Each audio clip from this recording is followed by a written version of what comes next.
In this lecture, we're going to submit our app to the iTunes App Store for review. So first of all, make sure you log in iTunes Connect and select your app. Then go to the iOS app. You should see version 1.0 or 1.1 depending on what you put there. And when you scroll down, you're going to see the plus next to the build. Now, if you waited long enough, you will see your build here.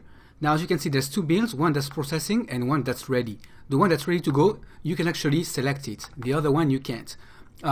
If you wait long enough, you only will see yours. If you submit multiple, you will see multiple of them. So select it and click on Done. Now you can see it here. Click on Save. And at this point, we are ready to submit for the iTunes App Store. Alright, now you can see it says Submit for Review. Click there. By the way, if it does not say Submit for Review or you can't click there, it's probably because you're missing something. So make sure you got everything right. Now, export compliance, put no. Content rights, there's no third party, so put no. Advertising identifier, put yes, because we have ads within our app. Now say that it serves advertisements and agree. And click on submit.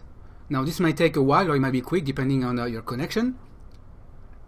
And this is it. At this point, you have your iOS app here and it says waiting for review with a yellow sign. Whenever your app is ready, it would be green, or if it's rejected, it will be red. Now, if your app somehow gets rejected, the Apple technician will send you an email telling you exactly why and what happened, and you just have to go back and fix it.